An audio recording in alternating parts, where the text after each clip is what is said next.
Hello, children.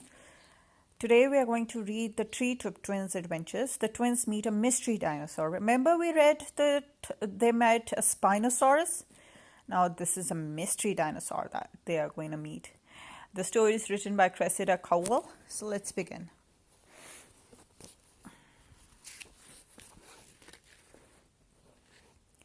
Long, long ago, the sun shone down on the wild, wonderful world, and the volcanic swamps bubbled and steamed. The Treetop family, the first ever to invent a time machine, have traveled back to the land of dinosaurs.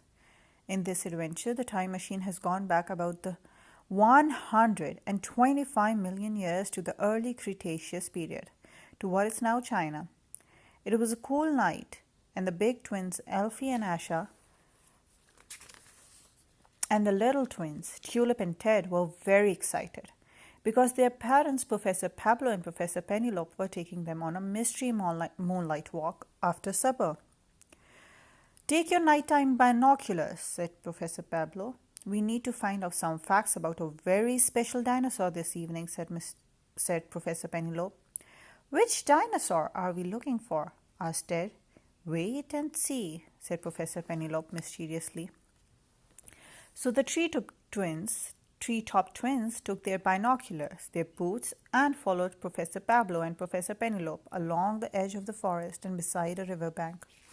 The moon shone down on the footprints that the Treetop family were making in the mud as they walked.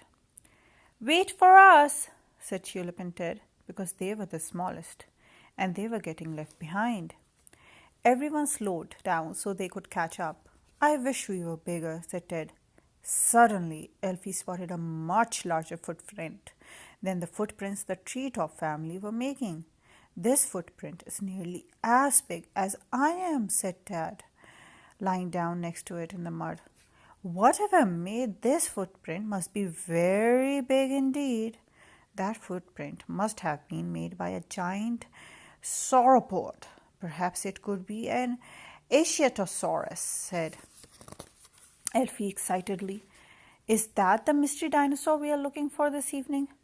"Wow," said Ted. "I wish I was as big as a giant sauropod." "It isn't only the big dinosaurs that are interesting, Ted," said Professor Penelope. "Some of the smaller dinosaurs are the most interesting of all." Professor Penelope and Professor Pablo led the Treetop family behind a large rock, where they all hid, and professors told the Treetop twins to keep their binoculars trained on the giant dinosaur footprint and to stay as quiet as they could. The Treetop twins were very quiet, and suddenly they heard the sound of little dinosaurs calling to each other, and something glided down from the trees behind them. It landed in the footprint. Insects would normally be hidden in the mud, but the footprint had uncovered them, and the strange little creature that had swooped down from the trees began to eat the insects. "What is that?" whispered Asha. "Is it a bird?" Another of the creatures swooped down from the trees to join the first word. "It can't be a bird," Elfie whispered back. "I've never seen a bird with 4 wings." Sure enough, the beautiful little creature hopping in the footprint had long feathers on his front legs and feathers on his back legs as well. "That isn't a bird, that's our mystery dinosaur," said Professor Penelope.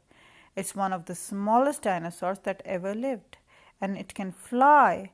It's called a microraptor, and it is very unusual indeed because it has 2 sets of wings." Certainly the riverbank was full of little microraptors.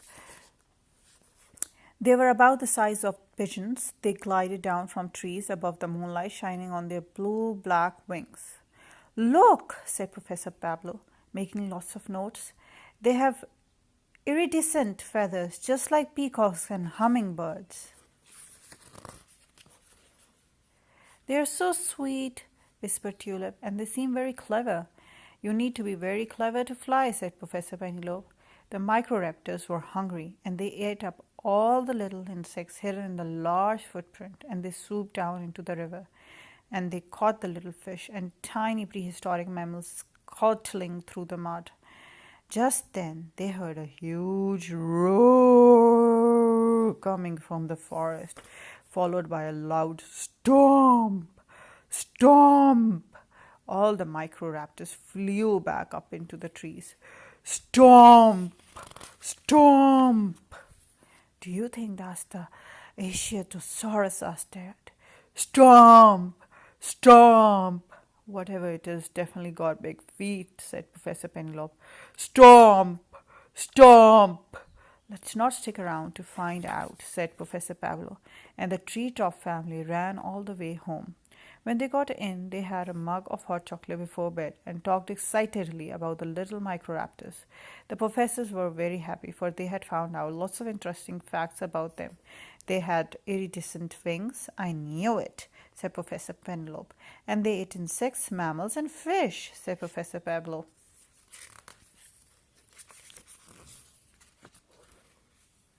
Nighttime in the land of dinosaurs. The moon shone down on the cool forest. All the Treetop family were asleep. Well, nearly all. It isn't only the big dinosaurs that are interesting, Tulip said to Ted. As he finished his hot chocolate, I don't want to be a giant sauropod.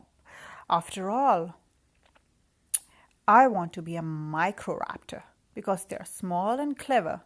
And they can fly, said Tulip. And flying is just as good as being big, said Ted. And with that, they both went to sleep. Real facts about dinosaurs, microraptors. They ate fish, small mammals, insects, and even prehistoric birds. They had 4 wings. Their long feathers were iridescent, like the feathers of a hummingbird or a peacock. They were one of the smallest dinosaurs, about the size of a pigeon. Interesting. The end. See you next time, children.